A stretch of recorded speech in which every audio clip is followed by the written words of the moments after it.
तो हम अच्छा, उनको सबसे पहले before I respond to your answer और I ask more people to come with their opinion, क्या मैं ये पार्ट बगैर एडिट किए डाल सकता हूँ वीडियो पे? क्यों सोमेश? मतलब मतलब कि ये वाला पार्ट को मुझे एडिट करना चाहिए या इसको मैं पुटअप कर सकता हूँ वीडियो में, ये पूछ रहा मतलब डिस्क्लेमर डाल के आप चला दें। हूँ। डिस्क्लेमर ये कि जो ओपिनियन एक्सप्रेस्ड है वो purely personal and absolutely coincidental है। बिल्कुल सर। अच्छा चल ठीक है सोमेश, आई इससे इस चैनल का कोई लेना देना नहीं है इसका इस चैनल से डिस्क्लेमर। कोई लेना देना नहीं है। सुमंता शर्मा में इतना ज्ञान नहीं है कि वो इस तरीके का दे सके। अच्छा चल सर कौन सी बोलो। कंट्री में ऐसी लेवल पे सिचुएशन पहुंच गई? सर ये तो कोरोना वायरस के साथ एनालॉजी आपने कर दी, पर सोसाइटी मैं में तुमको आपकी बताता गली हूँ। में मार कुटाई चल रही है, आप अपने घर में चुपचाप करके बैठे हो, तो आपसे बड़ा पापी कोई नहीं है।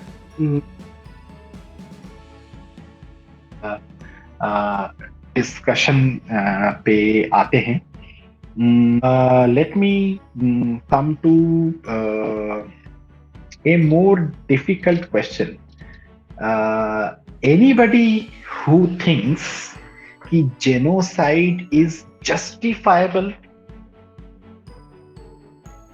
या सारे लोग जो है मंत्र मुग्ध होकर ये चीज कहने की कोशिश करेंगे या चाहेंगे कि जेनोसाइड इज ए कंप्लीट और the gravest of all human rights violation?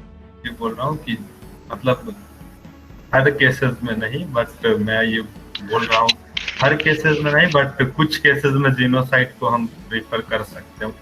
Genocide में बी दी ओनली सॉल्यूशन। कौन से केस में?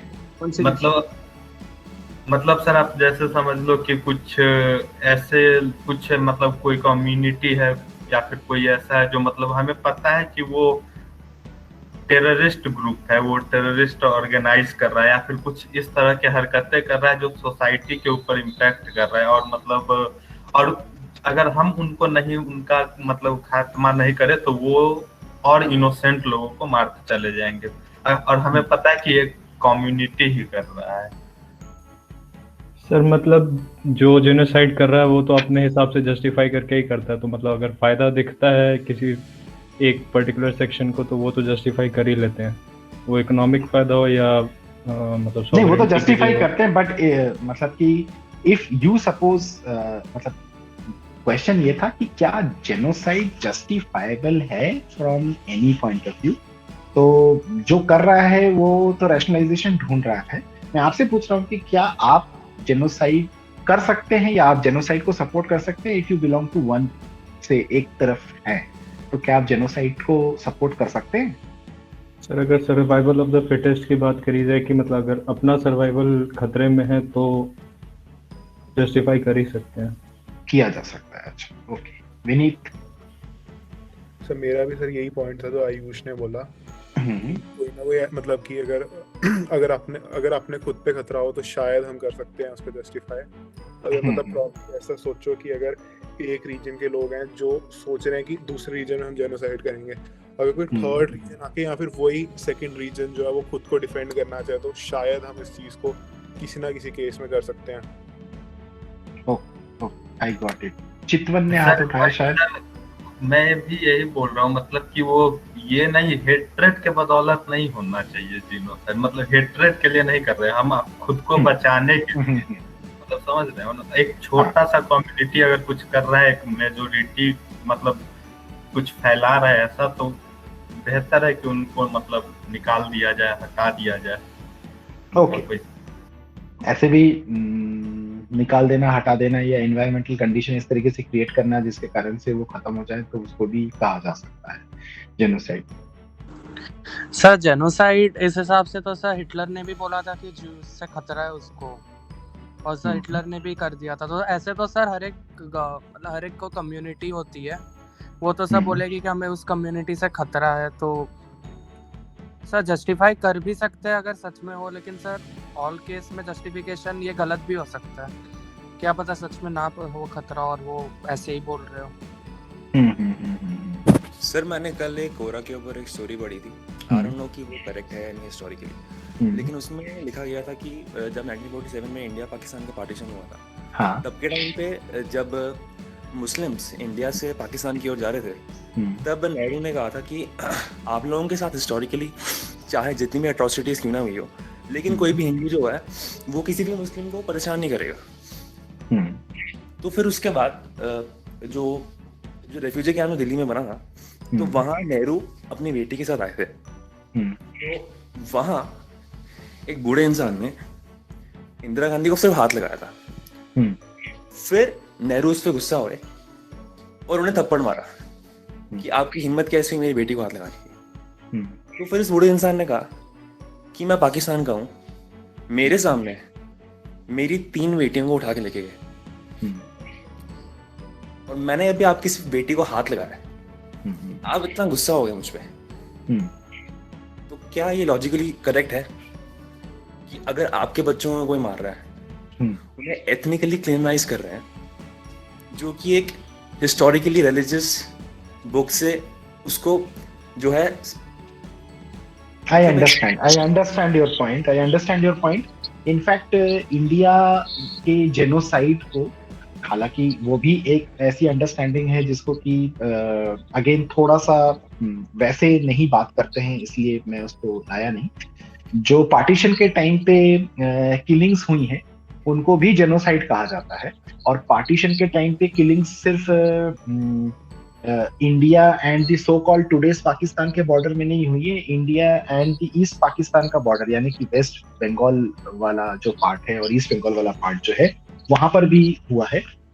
और कहते हैं कि इट इज स्टेट्स, जिसे कहना चाहिए कि state has not properly behave, नहीं तो उसको रोका जा सकता। जब लोग पार्टीशन में एक तरफ से दूसरी तरफ जा रहे थे तो उस पॉइंट ऑफ टाइम पे बहुत बार दंगे छिड़े और एक ग्रुप में दूसरे ग्रुप के ऊपर जो है काफी atrocities।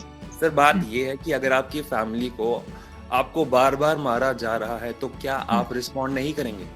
हाँ वही बिल्कुल वही पॉइंट है कि ज्यादातर चीज तो रिवेंजफुल या जिसको हम रिटेलिएशन कहते हैं उसके तरीके से कहते हैं, लेकिन जब आप रिवेंज ले रहे होते हो तब भी सामने वाला भी ये कहता है कि हमारे साथ भी ऐसा हुआ था। तो कहीं ना कहीं 1 या 2% के कारण से मेरे ख्याल से चीजें थोड़ी सी ज्यादा ब्रॉडेंड अंडरस्टैंडिंग में आ जाती है। मैं समझ गया Rishish, thank you very much for sharing this story as well as the point कि कहीं ना कहीं दिमाग में ये भी रहता है कि कॉन्टिन्यूअस जब एट्रॉसिटीज कोई झेलता है तो फिर वो बगैर रिस्पॉन्ड किए नहीं मान पाता। विनीत ने फिर से हाथ उठाया है, उसके बाद आयुष ने भी उठाया है। पहले मैं आयुष को चांस दे देता हूँ क्योंकि विनीत तो पहले भी बोल चुके हैं। आयुष आप अपना पॉइंट रखो। सर कई बार जेनोसाइड होता है या इस जो पार्टीशन वाला जो वायलेंस था भी हम जस्टिफाई करते हैं कि एक पर्टिकुलर कम्युनिटी ने हमारे साथ ऐसा किया, या अभी भी जो टेररिस्ट अटैक्स होते हैं उसमें कहते हैं कि उस पर्टिकुलर कम्युनिटी ने हमारे साथ ऐसा किया तो हम भी उनके साथ वैसा करेंगे। मुझे सर लगता है कि this is like a animal instinct जो हमारे अंदर सर है, और ये सिविलाइज्ड जो सोसाइटीज होती हैं ये अंदर एनिमल इंस्टिंक्ट्स हमारे अंदर होते हैं कि हम रिवेंज लें, और हम बट जो सिविलाइज्ड सोसाइटीज होती हैं वो सोच के और समझ के सर, क्योंकि फाइनली जो चाहे हमारी कम्युनिटी सफर करे चाहे उनकी कम्युनिटी सफर करे, both are humans and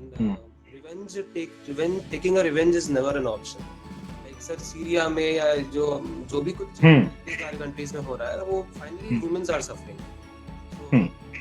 so वो एक होता है हमारे अंदर कि एनिमल इंस्टिंक्ट्स है taking a revenge, but I think उसको साइड रख के जब हम सोच सकते हैं तभी वो एक Got your point. Vineet. Sir जो मैंने पहले पॉइंट बोला था मैं उसके अगेंस्ट में बोल रहा हूँ एक चीज की, मतलब मैंने बोला था कि हम जस्टिफाई तो कर सकते हैं लेकिन सर इसका मिसयूज भी हो सकता है इस पर्टिकुलर चीज का, कि जैसे मतलब डेथ पेनल्टी पे भी ये बात उस टाइम पे टॉपिक था कि उसका कितना बड़ा मिसयूज होता है। साथ में सर जैसे आयुष ने बोला, मतलब उसमें एक बात मैं करना चाहूंगा कि अगर हम किसी एक के हाथ में पावर दे, मतलब क्योंकि सर जेनोसाइड जो है जरूरी नहीं है कि वो जो मिलिट्री वाले हैं वो ही करेंगे। जेनोसाइड मतलब एंड में हो सकता है कि एक कॉमन मैन ही कर रहा हो, तो अगर हम उसके हाथ में ये पावर दे दें कि मतलब वो किसी को भी मार सकता है, तो सर इसमें जरूरी नहीं है कि वो मतलब थोड़ा कुछ सोचेगा, वो अपना रिवेंज ही निकालेगा। मतलब हो सकता है कि I got the point. Shreyas.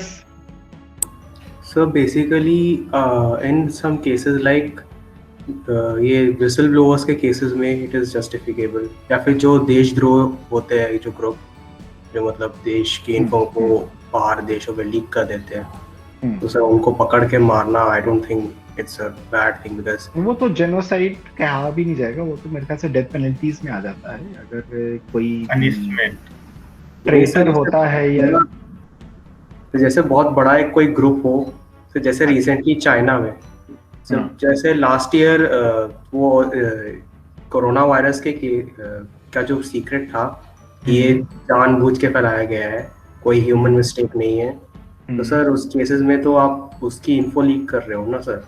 मतलब उसके पर्सपेक्टिव से अगर देखा जाए तो उसने जो किया वो सही है, अगर आप हमारे पर्सपेक्टिव वो तो विसल ब्लोअर्स को उसने डेथ पेनल्टी दी ना, वो जेनोसाइड नहीं है। चलो शिवेन। नो सर मेरा ये कहना था कि एक टाइम पे सर बाई उसमें ओल्ड कमांडेंट में भी गॉड ने भी तो जो इजरायली पीपल को वो किया था, कैनानाइट्स के अगेंस्ट में जेनोसाइड ही तो कमिट किया था।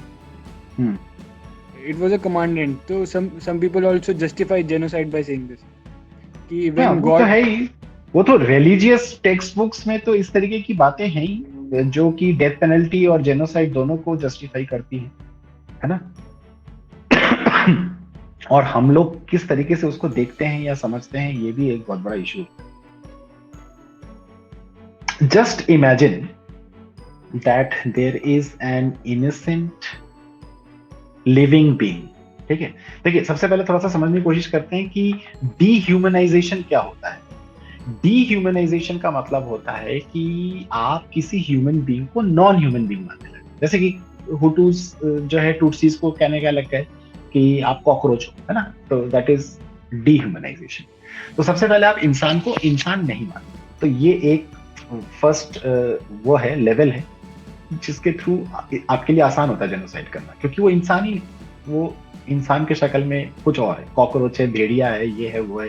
तो पहली चीज तो आपने ये कहना चाहते या करना चालू किया, फिर उनको डीह्यूमनाइज कर दिया, उनको उनकी प्रॉपर्टीज सीज कर लिया, तो इकोनॉमिकली भी वो वीक हो जाते हैं दिस एंड दैट। तो उसमें भी इजी पड़ता है, क्योंकि पॉवर्टी मैंने आपको बताया और मैं अभी आऊंगा पॉवर्टी पे, तो आपको समझ में भी आएगा। अब क्या स्टेट के लिए ये इंपॉर्टेंट हो जाता है कि वो जेनोसाइड करे? इस चीज के लिए किसी ने आर्ग्यूमेंट दिया है, आप ढूंढ के निकालिएगा, मैं आपको आर्ग्यूमेंट बताने की कोशिश कर रहा हूं फ्रॉम ए पर्सपेक्टिव जिससे कि हम सारे लोग जूझ रहे हैं, ठीक है। कैसे जूझ रहे हैं? एक लिविंग बीइंग है या एक ऑर्गेनिज्म है जो कि अपनी जिंदगी जी रहा है, ठीक है, और आपके शरीर में घुस गया है, आपके शरीर में घुस गया है और उसका नाम कोरोना वायरस है, और वो आपके लिए फेटिलिटी बन गया है। वो आपको अटैक भी नहीं किया था, ठीक है, वो अपनी जिंदगी जी रहा है, अपने तरीके से जी रहा है, आपको अपोज भी नहीं करता है, लेकिन आपके लिए अब नेसेसिटी बन चुकी है कि उसको मारना, उसको खत्म करना, है ना। ये है हालत स्टेट की, जो कि वो बॉडी है, वो ऑर्गेनिज्म है, ठीक है, या वो ह्यूमन बीइंग है। और एक दूसरी ऑर्गेनिज्म है जो कि अपने एग्जिस्टेंस और अपने आप को कोई खतरा नहीं, इनोसेंट है, कुछ नहीं करता, ये करता वो करता, लेकिन आपके लिए खतरा है ना, और आपकी फेटेलिटी को बढ़ा रहा है। तो आप क्या करते हो, है ना। जैसे ऋषिश ने क्वेश्चन पूछा या और भी बहुत सारे लोगों ने इस चीज का जवाब दिया, तो कहीं ना कहीं एज अ स्टेट को ये भी सोचना पड़ता है कि if something becomes a problematic proposition, तो फिर उस जगह पे क्या करना पड़ता है। हाँ, या किस तरीके से उसको एक्ट करना पड़ता है। Genocide by far and by every understanding has to be taken from a negative point of view, लेकिन जो लोग दूसरी तरफ होते हैं, है ना, यानी कि जो स्टेट वाला साइड है, उनको कभी कभार ऐसे सिचुएशंस आते हैं और ऐसे, हालांकि extreme hatred is definitely the rooted reason, और साथ में कहीं ना कहीं और भी सारे चीजें होती हैं जो कि इतने सारे स्टडीज ने बताया, लेकिन स्टेट अपने आप में भी जो है एक पॉइंट ऑफ टाइम पे जब ऐसी कोई प्रॉब्लम को फेस कर रहा होता है तो उसके पास और कोई रास्ता नहीं होता है rather than enrolling them out, whether it is from their country or whether it is in that country only, but through mass killing, ना। और इसके कारण से भी जो है जेनोसाइड्स होते हैं। किसी ने शिबे सर कौन सी कंट्री में ऐसी लेवल पे सिचुएशन पहुंच गई? सर ये तो कोरोना वायरस के साथ एनालॉजी आपने कर दी, पर मैंने एनालॉजी कर नहीं दी, मैं तुम्हें ये समझा रहा हूँ कि ऐसे बहुत सारे टेस्ट हैं जिसमें कि वो कहते हैं कि डीह्यूमनाइजेशन जो है ये एक प्रोसेस है जिसके थ्रू जो है ये रास्ता अपनाया जाता है।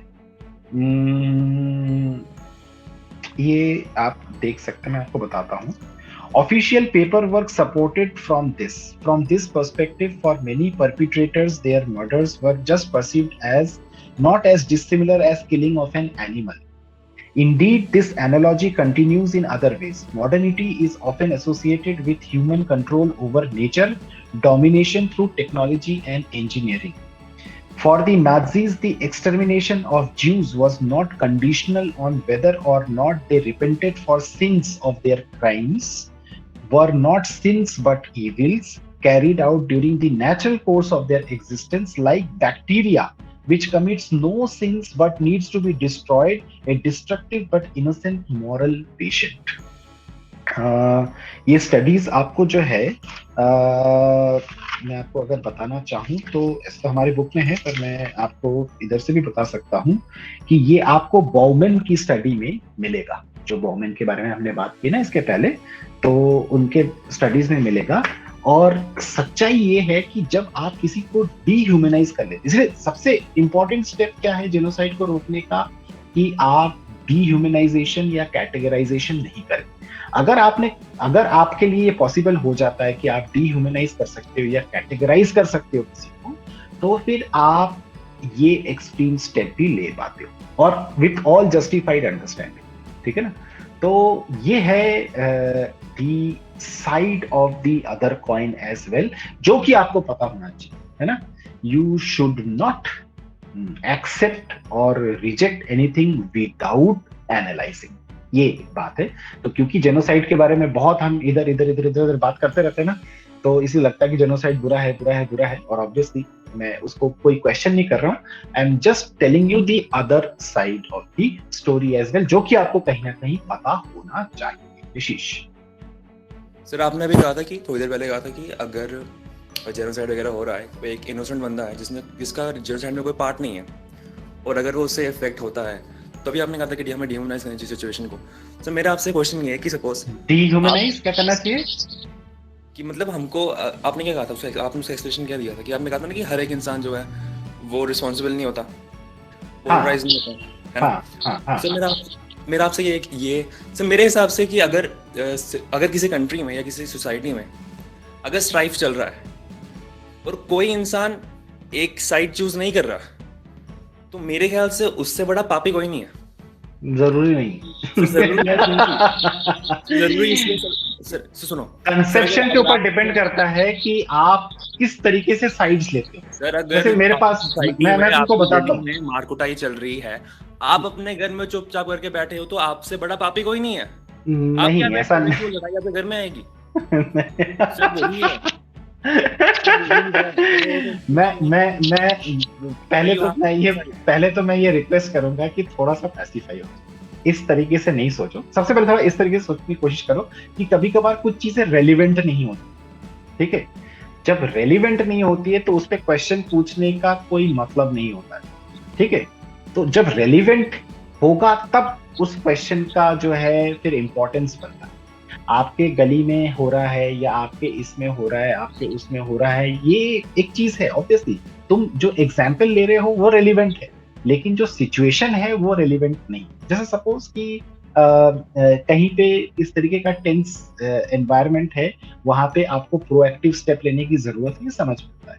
लेकिन कहीं पे टेंस एनवायरनमेंट नहीं है, पर क्योंकि किसी और केस से इंड्यूस होके आपकी अंडरस्टैंडिंग यहाँ पर भी आ गई है, आप यहाँ पर भी उसको अप्लाई करो कि ये है ना। तो जो तुम एग्जाम्पल ले रहे हो वो रेलिवेंट है, लेकिन इस चीज को समझने की कोशिश करो कि उसको कहीं और अप्लाई कर सकते हो क्या, वो चीज है। जैसे मैंने उस दिन भी अपना पर्सनल एग्जाम्पल दिया था, मैंने बताया था ना कि जिन्होंने जलाया वो भी सेम थे और जिन्होंने बचाया वो भी सेम। तो आप दोनों को एक ही कटघरे में रख के या एक ही एनालिसिस में स्टडी करके नहीं किसी जिसे मुझे कहना चाहिए कि आउटकम के पास जा सकते हो। हाँ, अगर किसी के साथ बुरा हो रहा है या कुछ ऐसा हो रहा है और आप वहां पे आवाज नहीं उठा रहे हो तो ऑब्वियसली बिल्कुल कि उस जगह पे आप गलत कर रहे हो। लेकिन बात वहां पे नहीं है ना कि हिस्ट्री थी तो अब फ्यूचर में भी ऐसा करना है, या उस पॉइंट ऑफ टाइम पे एक सर्टेन टाइप की रिक्वायरमेंट थी, अभी भी उस तरीके की रिक्वायरमेंट है कि नहीं है। तो टाइम बाउंड चीजें होती हैं, चेंजेस होती हैं। और मैं अगेन जैसे मैंने बोला कि मैं इस पॉइंट ऑफ व्यू को ना तो सपोर्ट ना तो रिजेक्ट कर रहा हूँ, क्योंकि इट्स नॉट माय ड्यूटी। और मेरी ड्यूटी इनफैक्ट यही है कि आपको कभी भी किसी पॉइंट ऑफ व्यू के सपोर्ट में या रिजेक्शन में प्रेरित नहीं करूं, रादर देन आपको आर्ग्यूमेंट्स बताऊं दोनों तरफ से। अगर क्योंकि आपने क्लास थोड़ा सा लेट ज्वाइन किया था, इसमें आपको बता दूं कि एक टीचर का ह्यूमन राइट्स में स्पेशली और ऐसे भी किसी भी तरीके की इस तरीके की स्टडीज में सबसे बड़ा टास्क ये होता है कि आपको नहीं बोले कि वो क्या सोचता है, आपको ये बताए कि बेटा ये इस तरफ है, ये इस तरफ है, आप समझो, है ना। आपके जो है डिसीजन आपको लेना है। तो but the thing is that we can not mix certain things, ये इंपॉर्टेंट है, इस चीज को थोड़ा सा समझना। और जैसे कि अब ये शिवेन हमको कह रहा है, तो शिवेन बेटा ये भी जैसे कि जो ऋषिश कह रहा है और जो शिवेन कह रहा है वो मेरे ख्याल से एक दूसरे से काफी ऑपोजिट पॉइंट ऑफ व्यूज है। पर Shiven if you go on to study Bauman, तो उसमें वो ये बोलते हैं कि अगर आप किसी को डिह्यूमनाइज कर ले at any point of time, तो you can justify whatever you are doing and with the whole of the clan. तो बात कोरोना वायरस के साथ मैंने एनालॉजी नहीं बनाई है, बाउमैन ने बैक्टीरिया के साथ एनालॉजी बनाया। मैंने तो आपको जस्ट एक उसका एक्सप्रेशन बताया, क्योंकि इस पॉइंट ऑफ टाइम पे समझना बहुत आसान है कि उस बैक्टीरिया ने जन्म लिया है, लेकिन क्योंकि हमारे नाक में या हमारे सैप में या हमारे बॉडी में आ गया है, उसको खत्म करना बहुत जरूरी है ना। और उसके लिए हम कभी भी बिल्कुल सोचते भी नहीं है ना कि मतलब कि I do not think so that people who are non believers, who are believers of non violence will also say कि मुझे इस वायरस को नहीं मारना, है ना। ये तो कुछ लोग तो बहुत वो होते हैं ना, मुंह में पहले से ही, जैसे जैनियों के मैंने देखा है कि वो कपड़ा बांधते हैं और कुछ चीजें तो जो मिट्टी के नीचे होती है वो भी तक नहीं खाते, क्योंकि उनको लगता है कि उसमें जान है या और भी है। तो बहुत स्ट्रिक्टली फॉलो करते हैं, किसी कीड़े मकोड़े को भी नहीं मारते, किसी को भी नहीं। वो बहुत साफ सफाई से रहते हैं और किसी को ना मारे या ना करे, इसलिए बहुत सारी चीजों का बहुत प्रोटेक्शन लेते हैं। वो भी नहीं कहेंगे कि हम मरना चाहेंगे, वो कहेंगे कि नहीं मैं जीना चाहता हूँ, या हमारी क्लैन को बचाओ, वो जो भी छोटा सा वायरस है उसको मारो, इसको खत्म करो, है ना। तो what I am saying is कि पॉइंट ऑफ व्यूज दोनों तरफ बड़ी तगड़ी हैं। आप किस तरफ के बिलीवर हैं, जैसे ऋषिश एक तरफ से बात कर रहा है, शिवेन दूसरी तरीके से बात कर रहा है, सोमेश एक तरफ से बात कर रहा है, तो आयुष दूसरी तरफ से बात कर रहा है। तो they are very contrasting and very conflicting point of views, और सभी की खुद की सच्चाइयां हैं और सभी लोग अपने अपने जगह पे काफी हद तक सही है, इसमें कोई वो नहीं है। तो वही चीज है कि whatever point of view you form, इसमें कोई इशू नहीं, लेकिन it should be based on reason and you should have a counter argument, ठीक है ना, वो चीज है। हम इस पे लंबा डिस्कशन करा सकते हैं हम बहुत खतरनाक इश्यूज हैं ये, बहुत खतरनाक इश्यूज।